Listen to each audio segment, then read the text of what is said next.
This is where the free world ends and the communist dominion begins. This is the border between West Germany and Eastern Europe. Here is where Winston Churchill's simile of the Iron Curtain is made terrifyingly real. Hundreds of miles of high steel fence along the boundaries of East Germany and Czechoslovakia. It is from somewhere behind this steel barrier that attack would come should the communists employ armed force to press their dream of world domination. So it is that men of the United States Army patrol the roads along the fence, on watch day and night, keeping their vigil in the air as well as on the ground.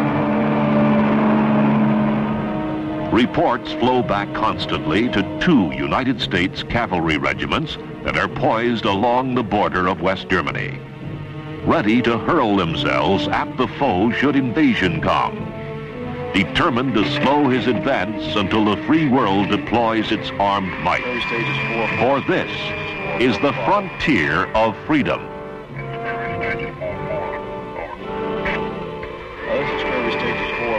These men are the border watchers. 1 PS guard tower.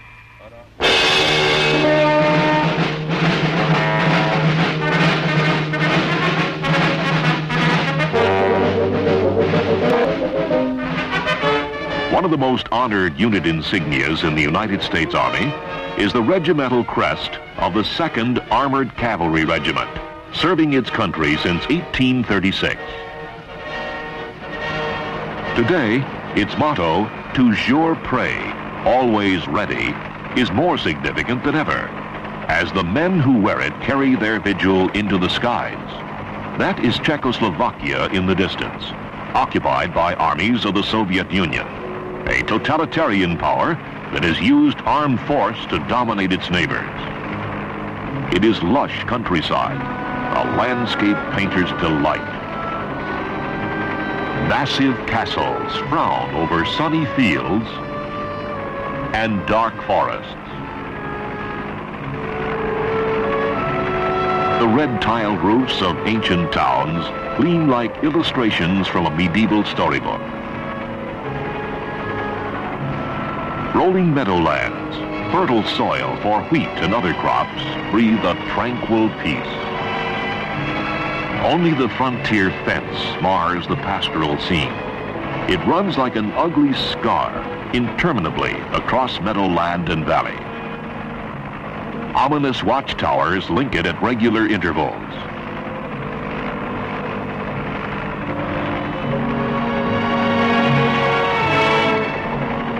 The high steel barrier dips into forests and climbs the mountains of the lower Bavarian Alps, right to the summit of craggy peaks, scarcely a stone's throw away from ski lodges that defiantly hug the slope. This evil partition sunders towns and villages. Below lies Eisenstein, riven apart by the border, which even runs through the railroad station. The locomotive is West German. The rails on the Czech side of town, called Markt Eisenstein, lie rusting in disuse. On the ground, an iron barrier at the railroad station marks the division between 2 worlds. Even the waiting room inside is split in 2. A chain runs across it, warning that passage beyond is forbidden, an absurd yet sinister token of communist hostility and suspicion. The communist obsession with secrecy requires us to comb the enemy side for signs of suspicious activity. Vigilance is unceasing. Everyone is on constant alert. The helicopter crew must check with base every 10 minutes. Any delay is a cause for alarm. The roving patrols are backed up by a series of fixed observation points, operated on a 24-hour, 7-day basis by troops of the 2nd Armored Cavalry Regiment. Atop the tower, trained eyes constantly scan enemy territory. 3 men walking northeast, northeast of Tower 2. Seem to be checking fence, carrying on the right shoulder 58 Papa automatic weapons. Still observing. The search is for anything out of the ordinary. Even slight changes in familiar scenes can be significant. Traffic on a road seldom used, a new building, a fresh clearing. An increase in personnel at a check watchtower. Whatever the activity reported by the observer, the sergeant in charge immediately phones it back to higher headquarters. Quebec 709451. 3 men. A photographic record of the activity is also made to be relayed back to base for study. When Greenfield. The hundreds of miles of check border the 2nd Armored Cav must patrol, its remoteness from regimental headquarters, has required the establishment of semi-permanent base camps like this one, Camp Gates. Line troops of the regiment rotate monthly duty assignments here, sending out mounted patrols and the men who man the outposts. It is at the base camp that each Jeep patrol is carefully debriefed. Sergeant Farber, on your patrol last night, did you or any member of your patrol enter into Czechoslovakia? No, sir. Did you have any use for your weapons? No, sir. Did you fire them? No, sir. Did you at any time, you or your men, enter into the 50-meter zone? Yes, sir. Point out on the map exactly where. We entered the 50-meter zone at this location, and this location here. Were any of these points outside of your normal patrol route? No, sir. Then would you go into more detail on those personnel carriers which you spotted last night? Yes, sir. There were 13 personnel carriers, AT-64s at this location, loading on flat cars. There was approximately 30 men with them. About a platoon then? Yes, sir. Could you tell whether or not they were Czech or Russian carriers? It was difficult to tell, sir, but I'm pretty sure they was Czechoslovakian. Very good. Thank you, Sergeant. Yes, sir. Cavalry means movement, and the border watchers must be ready to roll day or night. This constant readiness demands the highest quality of maintenance. The mechanics of the 2nd Cav perform prodigies of labor to keep equipment operational. The same sense of urgency motivates signal technicians. Operational standards are rigidly maintained by inspection teams from higher headquarters.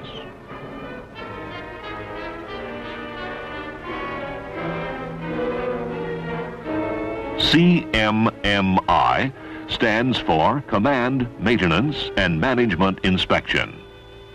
These experts seek one simple but vital goal: 100% operational readiness.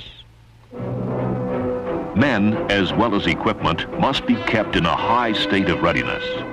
Repeated practice alerts, called without warning, train the troopers to move out fast, but in perfect order, without getting in one another's way. While this mechanized infantry squad enters its armored personnel carrier, tank crews mount their M60A1 tanks. The main gun is unlocked. Tube and turret action are checked. The tank commander secures the radio antenna, while the powerful diesel engine warms up. The steel giant stirs into motion. The convoy is rolling. The alert usually develops into a field training exercise in which combat elements take up defensive positions or engage in tactical maneuvers. Frequently, the maneuvers are large-scale, testing the operational readiness of major cavalry units such as squadrons. These operational readiness tests, ORTs, are carried out under simulated battlefield conditions. Attack and counterattack are executed with the aggressiveness and verve that are typically cavalry in style. The maneuvers are often joined by West German paramilitary troops whose job is border defense. They are called Bundesgrenzschutz, BGS for short. Here, they are acting as enemy soldiers, a role they frequently reverse with their American allies. Although live ammunition is not used, the mock skirmish is fought in deadly earnest. More than skill in skirmishing is at stake.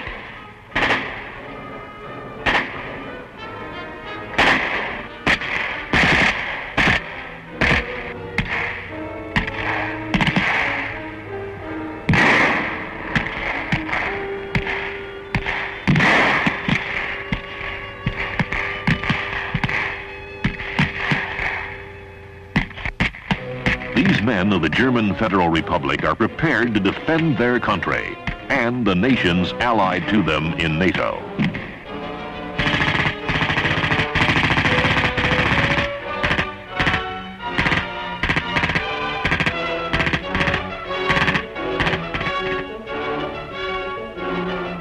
The performance of American troops is evaluated by umpires who roam the maneuver area.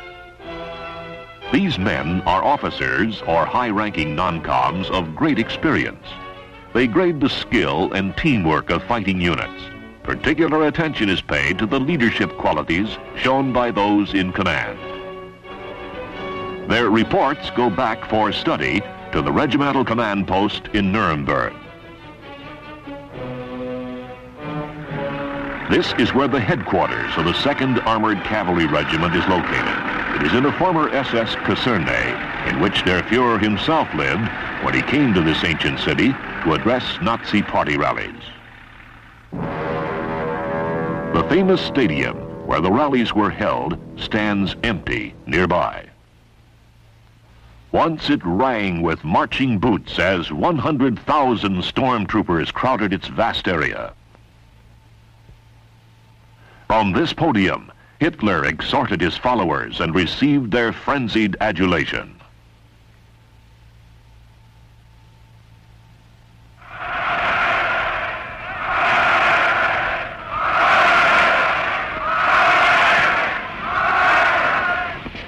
So wie dieser Block hier und die wird in Deutschland durch nichts zerbrochen. Und wenn jemand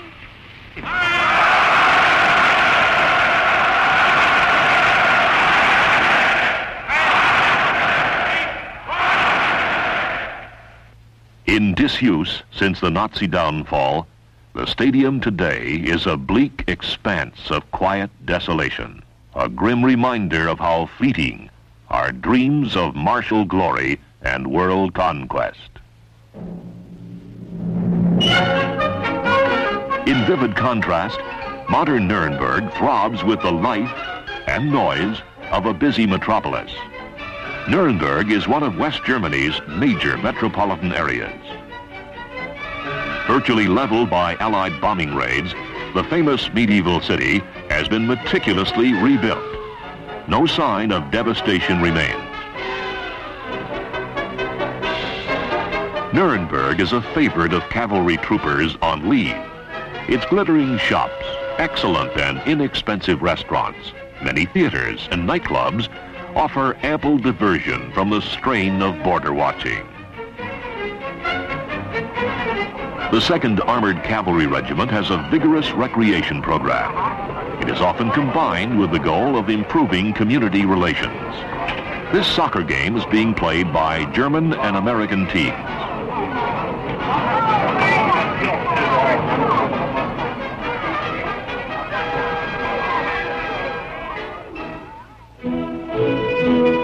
Sharing the border watch with the 2nd Cav is the 14th Armored Cavalry Regiment. It patrols a shorter stretch of border along East Germany, running north. The northernmost section of the border is manned by British troops. Headquarters of the 14th is at Fulda. Since its squadrons are located close to the border, no advanced base camps are required. Border watch activity is carried out much like the 2nd Armored Cavalry Regiment. There are a series of fixed observation posts manned by troopers on 24-hour shifts. Here, too, the watch reports any and all activity on the East German side, no matter how routine or slight. There is an added stimulus to observation. This area of Germany is known as the Fulda Gap. Peaceful in appearance, it is an historical invasion route from the east. So the border watchers keep their powder dry and their weapons ready to use if need be. Flying cavalrymen make daily border sweeps. They are grounded only when inclement weather limits aerial observation. The main task of watching the enemy side falls on the mobile ground patrols. Their visibility is least impaired by bad weather. Communist border guards scrutinize us with equal intensity. The East Germans seem to make themselves more visible than the Czechs. Note that the fence that runs here is a double one. The East Germans are diligent in keeping them in good repair.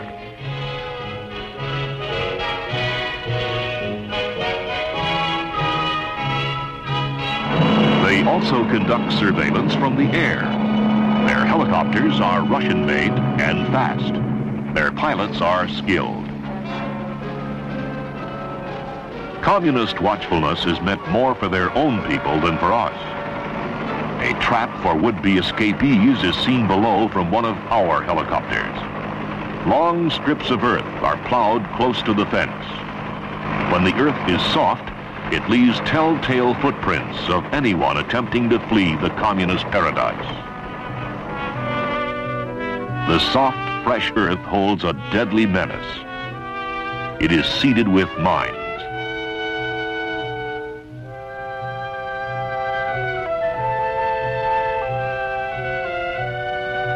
The warning sign is ours. Concrete bunkers crop up at intervals. They are sited so as to command a wide field of fire along the fence. The striped border markers bring a slight touch of color relief to the grim scene. Stones painted yellow also serve to mark the boundary line. One of the grotesque results of the division between East and West Germany is this house that straddles the boundary line. Its occupants abandon the part on East German territory and live only on the West German side. There are a few authorized openings in the East German barrier. This is a legal crossing, a customs station through which flows a meager amount of traffic from the two Germanies. The men crossing to check the automobile are West German. One is a Zollner, a customs official. The other is a member of the German border troops, the BGS. Guten Tag, wie geht's? Danke. Gut. I'm Taylor. This is Lieutenant Chen from BGS. I'm Taylor from Fulda. The West Germans patrol their border jointly with the U.S. cavalrymen. They make contact frequently to exchange information. Area 109 over to Theobaldstadt and then to 107 where we're presently located. Good. I have been from here to Habels, to Newsforts, to Gunther's, and then to here. An American sergeant is doing the interpreting. Zweiten den Ziehhardt gefahren. Aber der Tag von diesen Ecke über Habel, Nordschwarz und Gunther's bis hier am Annehausen, wo wir sind jetzt. Ne? Ja, danke. Wir haben bis jetzt diese Beobachtungen gemacht, die ich Ihnen hier... Guten Tag, ich glaube, wir kennen uns noch nicht. Ich bin Feldwebel Stoff. Seit wann sind Sie hier? Guten Tag, ich glaube, wir kennen uns noch nicht. Ich bin Feldwebel Stoff. The 14th Armored Cavalry Regiment has been promoting German language classes among its troops with great success. Ich heiße Klein. How about my beiden Bundesgrenzschutz? Es freut mich. Rauchen Sie? Es freut mich. Rauchen Sie? 3 weeks of classroom courses teach basic conversational German. It is supplemented by a special vocabulary of military and border watching terms. In the 4th week, Americans and Germans go on joint patrol. To promote speaking proficiency and mutual understanding, German and American Border Patrol units live and eat together. So, meine Herren, hier sehen wir den Richtauftakt vom Granatwerfer 81 mm. Wir können diese Seite verdrehen, einmal nach rechts und einmal nach links. The Americans also attend courses in German on weapons used by the Bundesgrenzschutz. This mortar is of West German manufacture. Der Werfer wird gebildet durch die Bodenplatte, das Rohr und das Dreibein. On Exchange Day, BGS soldiers visit the 14th Cav posts and vice versa. Here, a BGS captain explains to American visitors some features of a German patrol vehicle. But contact with Germans is not all military.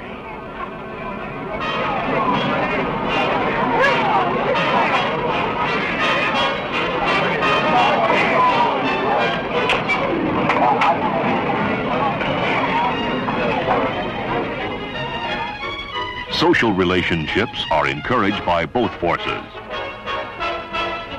The 14th Armored Cavalry Regiment probably has the most outstanding record in German-American relations of all United States forces in West Germany.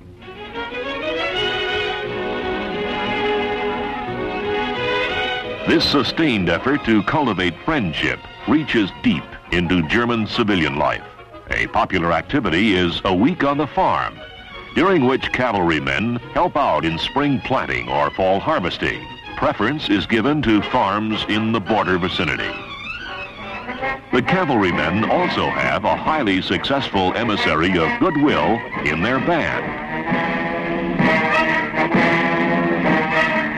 The band travels throughout the 14th Cav area, giving enormously popular concerts, participating in holiday celebrations and ceremonial affairs. These acts of friendship are strongly appreciated and reciprocated by the local Germans.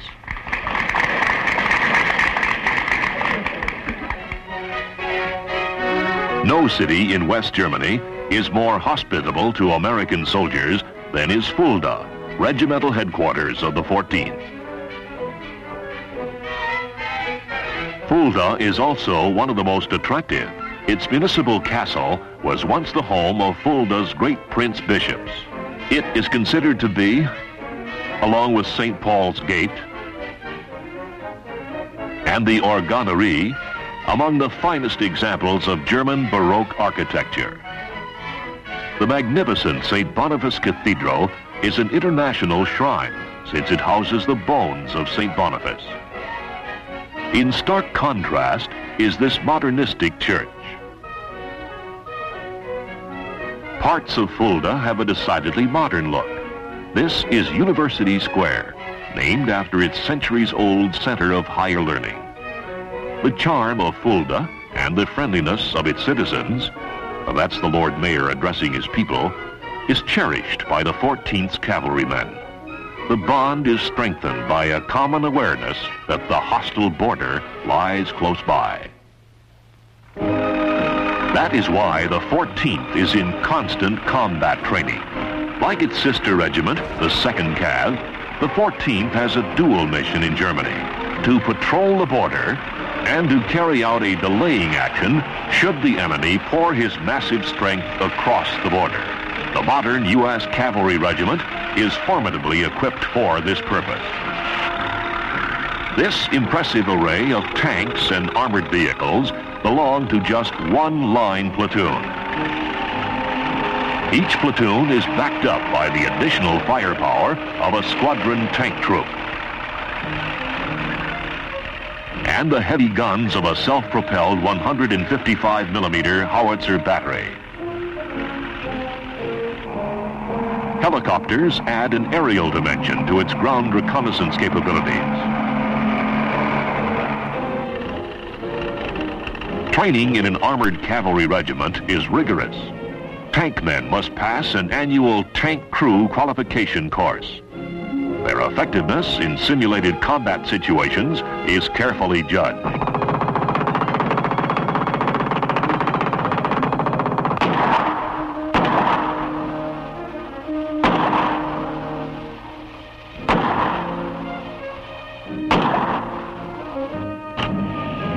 The cavalry's foot soldiers must also undergo strenuous tests in what is known as MISPIC, Mechanized Infantry Squad Proficiency Course. Like the tank crew qualification course, MISPIC sets up typical combat situations in which the squad leader and his men must display a high level of skill, teamwork, and aggressiveness. Howitzer batteries and 4.2 mortar crews must also pass annual qualification tests. It is all a far, far cry from the horse and saber days. The cavalry steeds are of iron now, and have even taken wing, like Pegasus. The thunder of horses' hooves has given way to the clank of tread